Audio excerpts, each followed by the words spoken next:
হচ্ছে তিন প্রকার।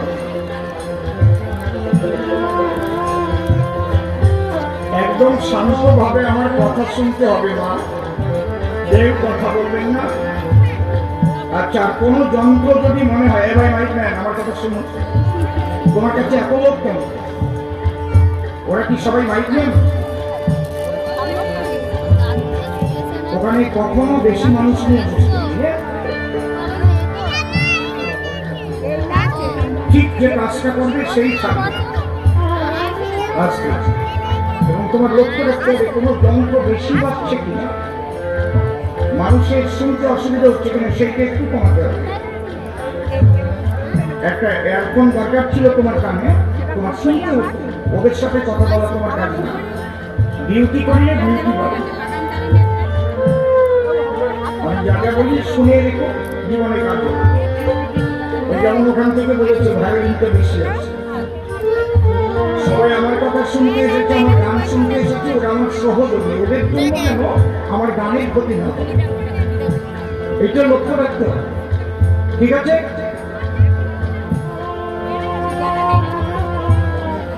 সংসারে বউ ছাড়া হয় না, কিন্তু এমন বউ ভালো না যে প্রত্যেক দিন গন্ডগোল ঘটায়। বুঝতে পারছো কি বলছি? আবার স্বামী ছাড়া বউয়ের চলে না, এমন স্বামীও ভালো না যে প্রত্যেক দিন শুনি গাইয়ে বাড়িয়ে এসে ঝগড়া বাঁধাবে।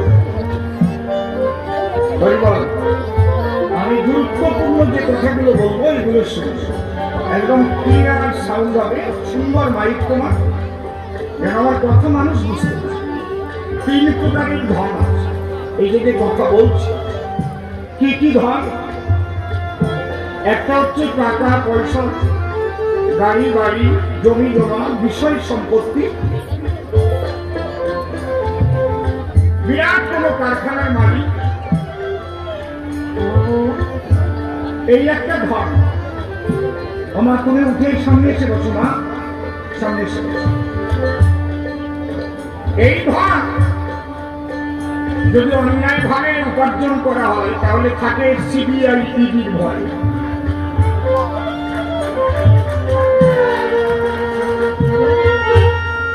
এই ধন যদি ইনকাম ট্যাক্স ফাঁকি দেওয়া হয় তাহলে ইনকাম ট্যাক্সে ধরে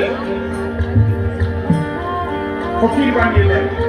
বাস্তব এমন ধন, এটা আমাদের প্রয়োজন, কিন্তু অসৎভাবে করলে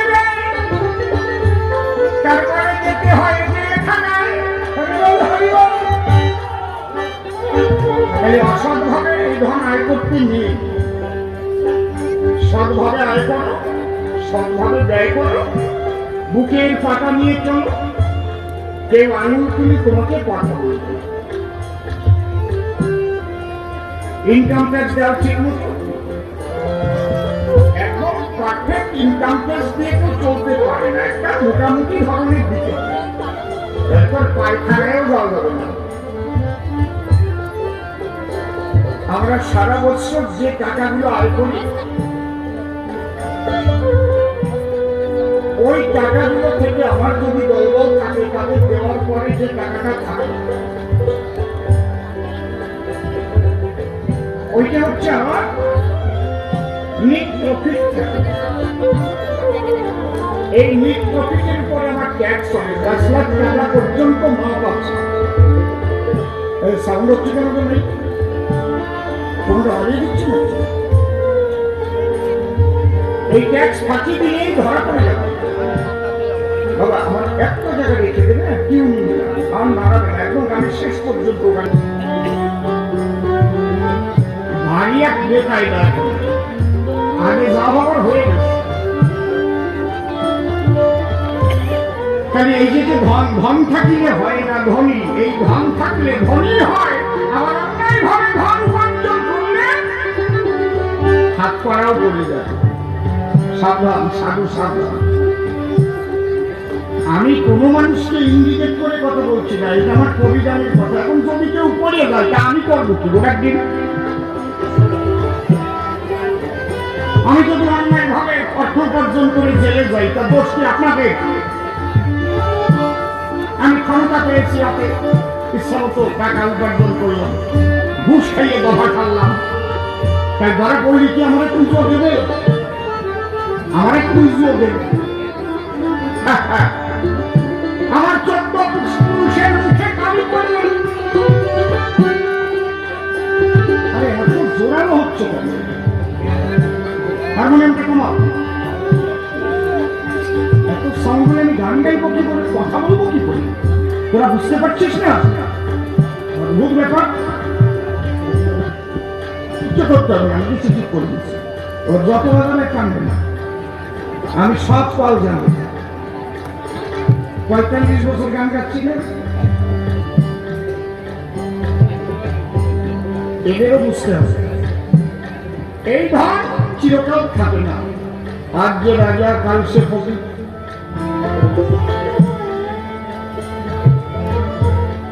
এই জন্য এই ধনের অহংকার নিয়ে চলা কখনো উচিত নয়। এই ধন না হলে আবার শুভ কাজ হয় না। এখানে যে এত বড় অনুষ্ঠান হচ্ছে, টাকা লাগেনি? কম লাগুক বেশি লাগুক, লেগেছে তো। তাহলে যে অর্থ মানুষের সেবায় লাগে, ঈশ্বরের কাজে লাগে, সেই অর্থের দ্বারাই পরমার্থ লাভ হয়। আর যে অর্থের দ্বারাই মানুষের কাজে লাগে না, আত্মস্বার্থের জন্য ব্যয় হয়, সেই অর্থে অনর্থের মূল ডেকে আনে।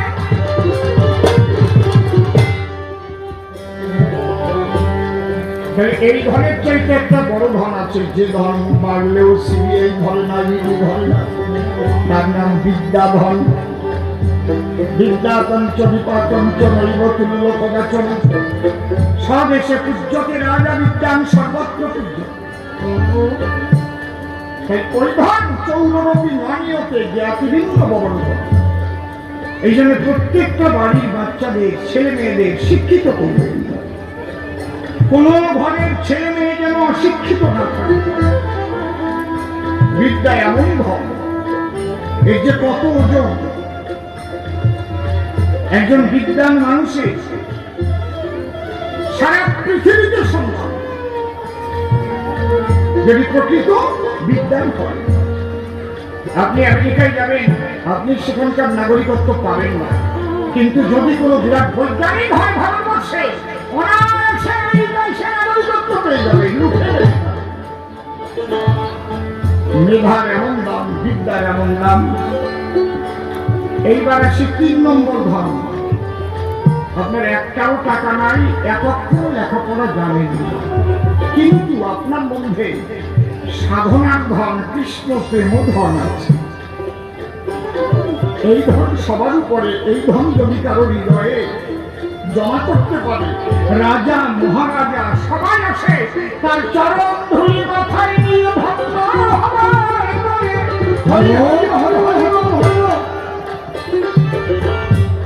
শুধু ধন থাকিলে হয় না ধনী, ধন থাকিলে হয় না ধনী, শুধু ধন থাকিলে হয় না ধনী, কৃষ্ণ ধন যাবে নাই হইয়া। দেবা ধনী দেবা ধনী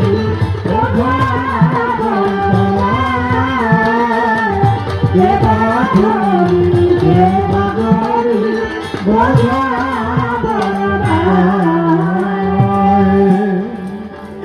শ্রী ঠাকুর রামকৃষ্ণ দেব কি এক অক্ষর লেখাপড়া জানতেন? কথা বলুন, জানতেন কি? লিখতে পারতেন না। বিয়ে পাশ নরেন দত্ত হয়ে ভাবুন দত্ত সেই রামকৃষ্ণের নিয়েছিলেন আশ্রয়।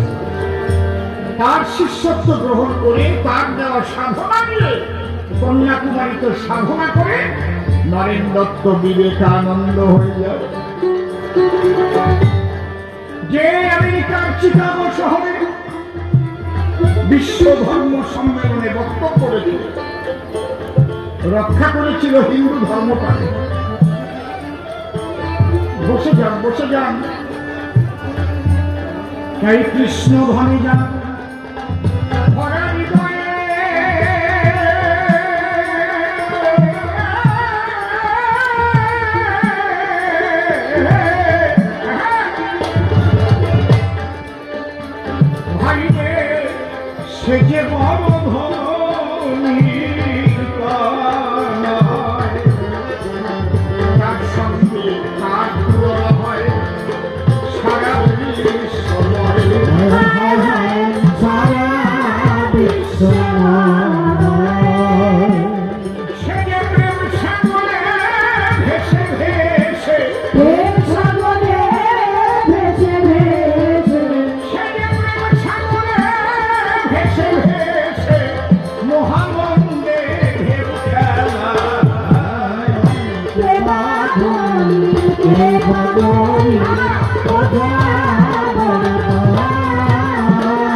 তুমি উঠিবি রাজা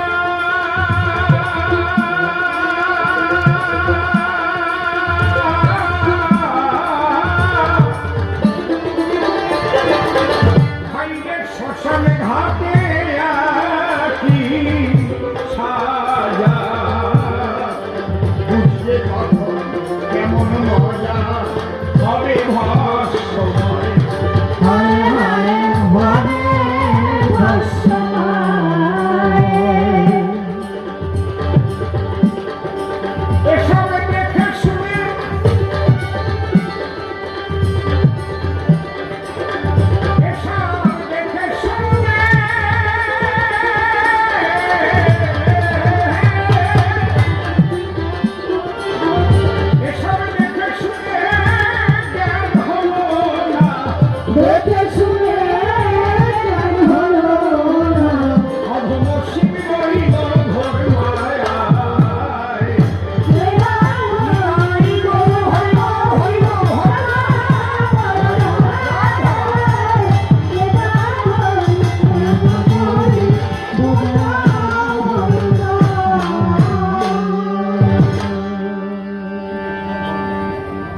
রাধা কৃষ্ণের যুগল পদ্ম হৃদ পদ্মে করে আরম্ভ শুদ্ধ চিত্তে প্রণতি জানাই।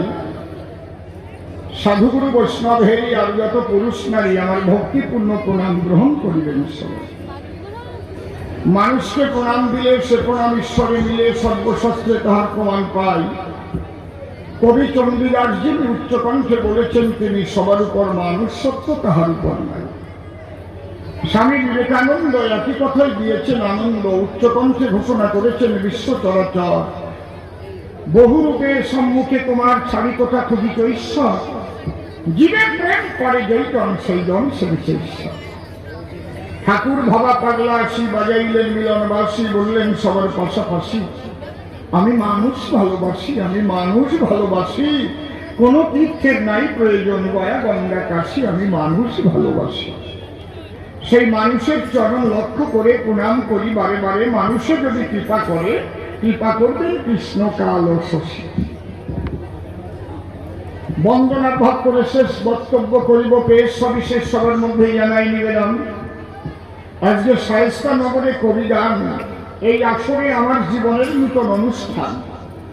ইতিপূর্বে এই সভাস্থান আমি কখনো দেইনি দর্শন।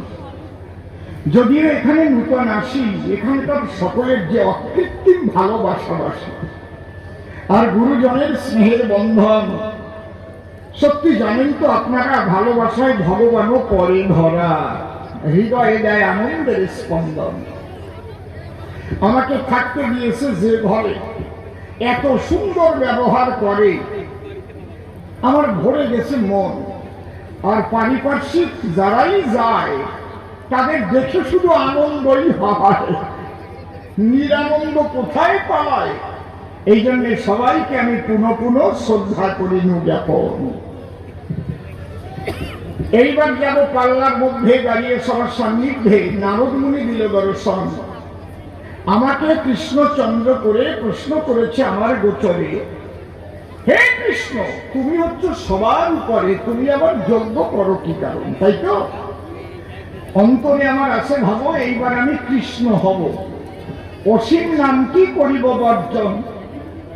এটা হচ্ছে কাব্যের অভিনয়, যে করতে না পারে সে কবি নয়, তাই সবিনয় করি নিবেদন।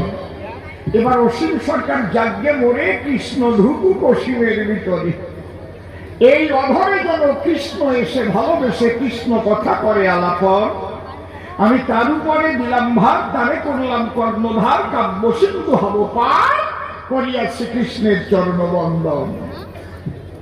এই যে যে ছন্দে ছন্দে কথা বলি, আমাদের তৈরি করা ছন্দগুলি, এগুলো আমরা মুখস্থ করে আসি না কখন।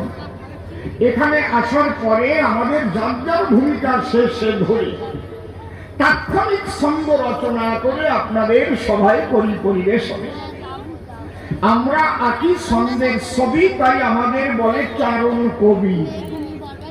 ছন্দ বিচরণ আমরা করি সর্বদাই। আর লেখক কবি যারা যারা ঘরে বসে কবিতা লিখছে, তারা কাটা ছাটা অনেক সময় পায়। আর আমাদের কোনো সময় নাই, যখন তখন আসরে বা নাই। শুধু আপনাদের আশীর্বাদটুকু চাই, যেন করুণার ঝর্ণা ধারা এসে ভালোবেসে পড়ে এই মাথায়। এবার আমি অসীম নামটি পরিহরি, শ্রীকৃষ্ণ নাম ধরি, প্রণাম করি প্রাণ গোবিন্দের পায়। আগেই বলছি এটা অভিনয়। আচ্ছা, অভিনয় কাকে বলে? যে যা নাম তাই সেজে ওঠে সভা তলে, তাকে অভিনয় বলে নাকি? এখানে তো দুর্গাপূজা হয়, সেকেন্ড হয়েছে বললেন বাদুড়িয়ায়, তাই তো? এই দুর্গাপূজার সময় অনেক সময় গ্রামের সবাই একসঙ্গে মেলামেশা করে, সবাই গ্রামের লোকজন মিলে একত করে, অনেক সময় যাত্রা গান গায়। আগেই তো হতো, এখন হতে চায় না। আগে একটা আনন্দ আলাদা ছিল, শুধু ড্যান্সার নিয়ে আসতো আর সব নিজেদের গ্রামের মধ্যে দিয়ে থাকে। সবাই বিভিন্ন ভাবে অভিনয় করবে, সবাই মনে মনে ভাবে, কিন্তু রাজার অভিনয় করার মতো তেমন ফিটেস্ট ক্যান্ডিডেট পাওয়া যাচ্ছে না। কি বলবো আপনাদের, গোসরে বাস করে রাস্তার ধারে, ও খেয়ে দেয়ে মানুষের বাড়ি কাজ করে, রাজা আর মাথা চুল ও ঝাঁকড়া, পেটের হাতে কাজ করে। ও যদি খেতে দেয় কেউ পেট ভরে, তার 1 বিঘে জমি ধান কেটে দেয় একাই একদিন বুঝি। এইরকম মানুষ সবাই কেটে কয়, এই কথা মান, ওরে আন, ওরে রাজা সাজা। ওর বাড়ি তো চাই নাই, তোরে রাজা সাজাই উঠাইছে রে ভাই। আর তো উঠেই তলোয়ার দিয়া, কোথায় সেনাপতি? ওর বউ পিছন দিয়ে এসে বলে, চাই নাই বাড়ি দুর্গতি। তোমারে কে বলছে এই জায়গায় রাজা হতি? তুমি রাজা হয়ে আসছো অভিনয় করবার করে, আর আমার সাইজ নাই ঘরে। আমার তেমন অবস্থা, আমার সাজাইছে কৃষ্ণচন্দ্র আসলে। আমার কাছে বলুন দেখি, আমার কৃষ্ণ হওয়ার মতো কোন যোগ্যতা আছে? কিন্তু তবু যে কবি গান করে খাই, গাইতে গেলে কবি গান যে ভূমিকা করে গান, সেই ভূমিকায় দাঁড়াতে হয় সবার, তাই না হলে কবির বায়না নাই। এই জন্যে অসীম সরকার নামটি ছেড়ে এবার অভিনয় করবার পরে শ্রীকৃষ্ণ নাম ধরে আসরে হলাম দণ্ডায়মান। আমি চরণ ধরে করি মানায়, এই জায়গায় কেউ ফোনে আলাপন করবেন না, তাইলে ফোনালা ওইদিকে চলে যায় আমার কান। চুপ করে থাকেন সবে, সঙ্গে সঙ্গে কথা হবে, আমরা ফুটাবো সঙ্গের ফুল বাগান। প্রথম প্রশ্ন করল বরে, জবাব দাও কৃষ্ণ নত বরে, তোমার উপরে তো জগতে নাহি কোনো জন। তাহলে ধরো আমার কথা ধরো, হে কৃষ্ণ নত বড়, তুমি কেন যজ্ঞ করো? তাহলে কে তোমার উপরে আছে এটা আমার জানারা কিঞ্চন, শোনো না। তারপর একটা গল্প জমে গেছে না, বাতাসা সেই কে নাকি তলা তুলে দিয়েছে, ও নাকি খুব শয়তান চালাক। চালাকের পরেও চালাক আছে,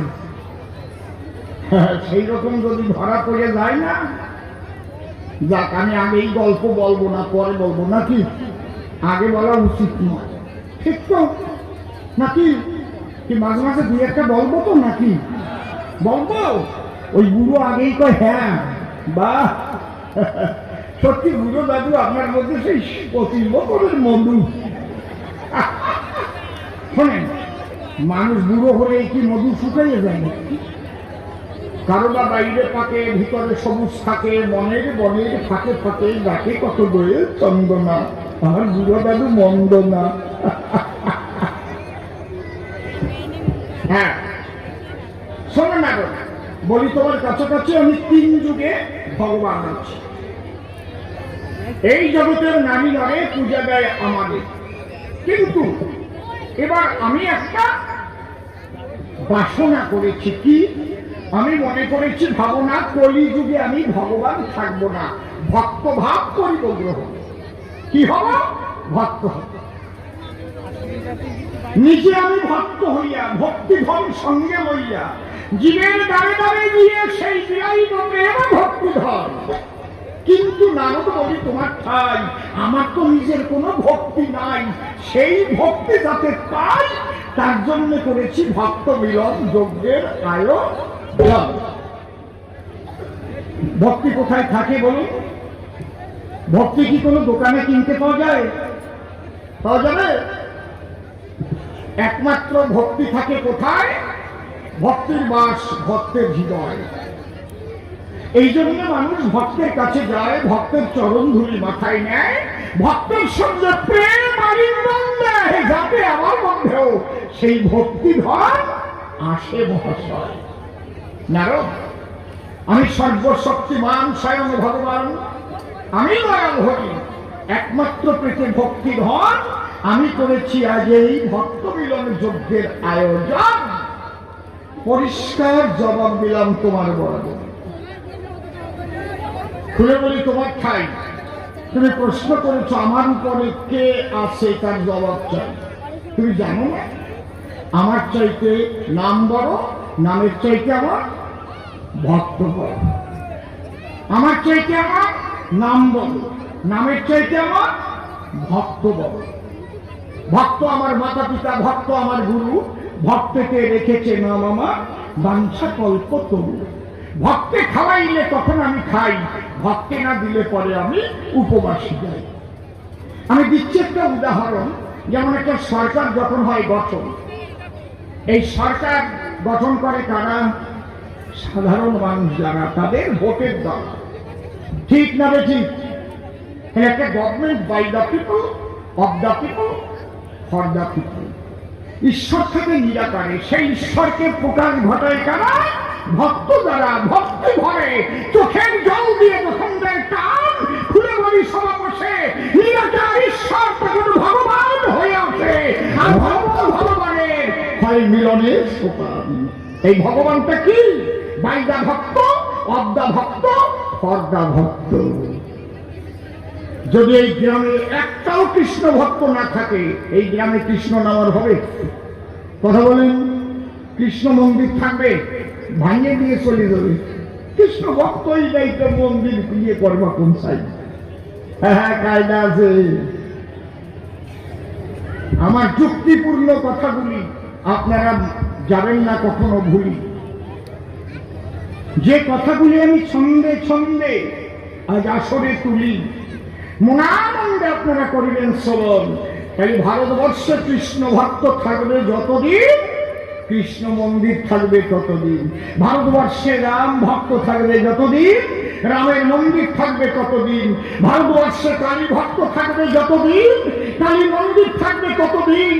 এই কালী ভক্ত, কৃষ্ণ ভক্ত, রাম ভক্ত যদি কোনদিন ধ্বংস হয়ে যায়, অন্তরে করুন ধারণা সেদিন আর বৃন্দাবনের মন্দির থাকবে না, সেদিন আর নবদ্বীপ থাকবে না।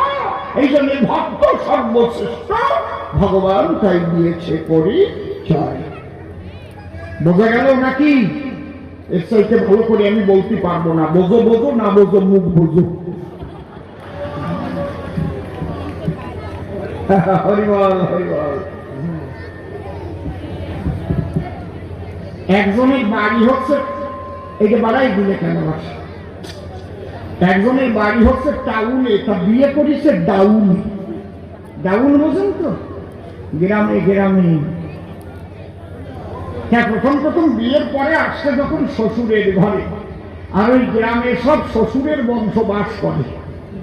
কাকা শ্বশুর, মামা শ্বশুর, মেসিও শ্বশুর, পিসিয়ে শ্বশুর, নিজের শ্বশুরের শ্বশুর, তার শ্বশুর, খালি শ্বশুর। আরে শ্বশুর যদি বেশি হয় তা শালি অত বেশি হয়। শ্বশুর বাড়ি বেশি হলে পরে শালা শালিত থাকে তাদের ঘরে। একমাত্র বাবা বাসু জানে যে কি আনন্দ হয় অন্তরে। কিরকম আছে কি বলবো আপনাদের পাশাপাশি ওর আবার শালি বেশি। প্রত্যেক দোলের দিন করে মানা বাবা আমারে দোলের দিন গানে আসতে বলিয়ে না, একটা দিন আমি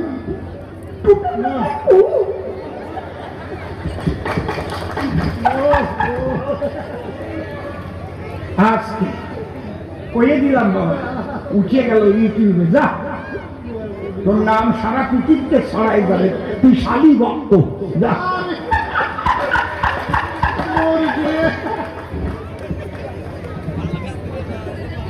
এইবার যখন শ্বশুর বাড়ি এসেছে আর ভালো মন্দ খাবার বোঝেন তো, নতুন জামাই ও খাবারে দেয় নাই কামাই। মুরগির মাংস, খাসির মাংস, কচ্ছপের মাংস, চরম খাওয়া খেয়েছে, চরম খাওয়া এমন খেয়েছে খাওয়া ও হজম না হয়ে পেটে শুধু জমা হয়েছে হাওয়া। সবকিছু খেয়েছিল ভালোই ছিল, কিন্তু কলার ডালকে খেয়েছে না। কলার ডাল চেনেন তো? কলার ডাল ও তেল তেলি সব পাল্টারে নিয়ে ক্যালক্যালাইয়ে পিছনের দিকে খেয়ে গেছে। এখন আমার না এটা বাজে কথা ভাল লাগে না, আমার লজ্জা করে কেমন।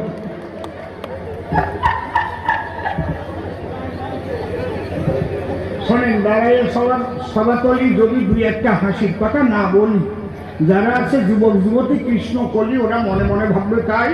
অসীমদার আগে খুব রস ছিল, তার রাজনীতিতে গিয়ে শুকিয়ে গেল, আগের মতো নাই। অন্তরে করুন ধারণা, বান্দর বুড়ো হয়ে গেলেও গাছে ওটা স্বভাব যায় না, অত সোজা না। আছেন তো নাকি?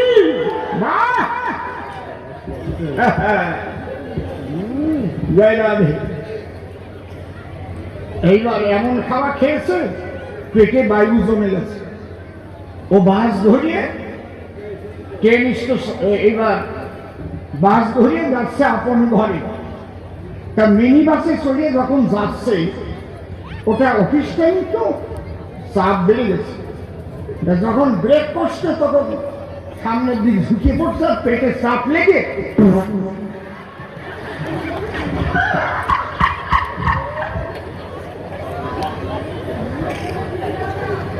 আস্তে আস্তে আস্তে আমি একটু রেস্ট নিয়ে নিই। যখন এমন দুর্গন্ধ রে বাবা, বাসের মধ্যে কে থাকবা? এক ভদ্রলোক বলছে, দাদা নেমে যান, কাজটা কে করছেন, ভালো হচ্ছে না কিন্তু। ও দেখছে ভালো যখন হচ্ছে না, তাই একটু ভালো করে দেওয়ার চেষ্টা করে, আবার চেপিয়ে ঘুরিয়েছে, ভালো করে দেবে, ভালো হচ্ছে না চেপিয়ে ধরতে কি হবে। আবার যখন ব্রেক বসেছে, সামনের দিক পেট এগিয়ে গিয়ে চাপ লেগে সাউন্ডের পরিবর্তন হয়েছে, গন্ধের তো পরিবর্তন হয়নি তো। দাদা কাজটা কে করছেন, ভালো হচ্ছে না কিন্তু। ও দেখলো এবারও ভালো হয়নি, যখন আরেকবার চেষ্টা করে দেখি, আবার চেপে ধরেছে, আবার যখন ব্রেক বসেছে, এবার আর কোনো সাউন্ড হয়নি। কি বিশ্রী গন্ধ বাবা। আর পাদ এমন জিনিস, খুন স্বীকার করে মানুষ, কিন্তু পেগে দিলে বলবে না আমি পেগেছি।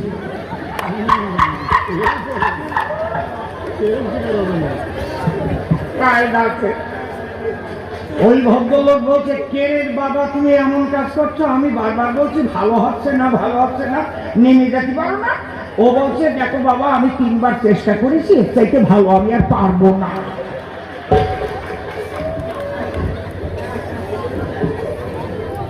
তাহলে আমার হতে নাম বলো, নাম হতে আমার ভক্ত বলো, ধরো আমার কথা।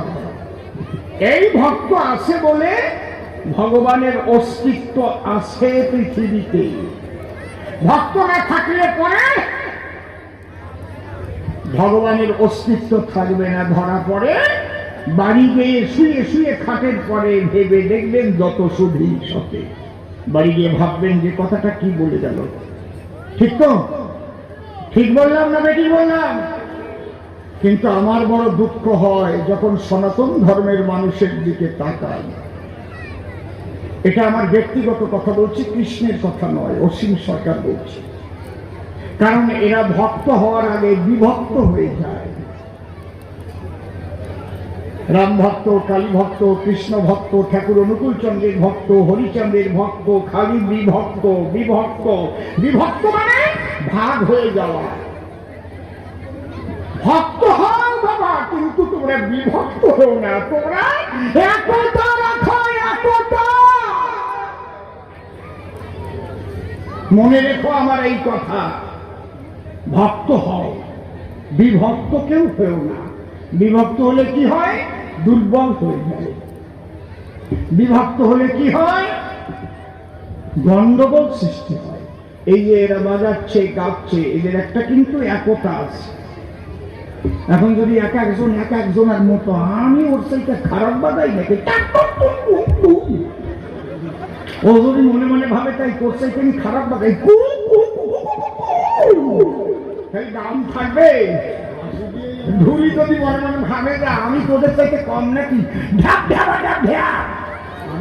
এইবার অসীম সরকার দিয়ে দেখ। আর যদি বাঁশি আলা ভাবে চালা সব দিক আমার বলে কথা বলছি।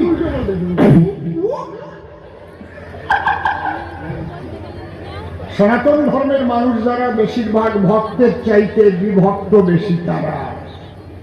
আমি করজোরে করি নিবেদন, কথা বলেন, সবাই ভক্ত হবেন, কিন্তু বিভক্ত হয়ে নিজেরা দুর্বল হবেন না কখন। হরিবল হরিবল হরিবল। যজ্ঞে কালে কথাই পর্যন্ত থাকবে। এইবার এই অর্ঘ্য পাবে কোনজন? ও বলে গেছে আমার ছাই বলো কৃষ্ণ শ্যামকানাই, তুমি অর্ঘ্যকার চিপাত পদ্মে করিবে অর্পণ। নারদ বলি তবে এই অর্ঘ্য একমাত্র রাধারানী পাবে। কেন? অহৈতুকী অকামনা রাগাত্মিকা বেদাতীত ভক্তিকে পরিপূর্ণ রাধিকা রতন। অন্তরে আমার আছে ভাব, রাধার ভাবকান্তি বিলাস লব, ওই প্রেম বিতরণ করিবার তরে আমি গৌরাঙ্গ মুরতি ধরে নবদ্বীপে গিয়ে প্রেমানন্দে হরিনাম গাব। হরিবল। ও প্রশ্ন করেছে আমার সন্নিধান, বলো কৃষ্ণ ভগবান যুগে যুগে দিয়েছ তুমি ব্রাহ্মণের মান।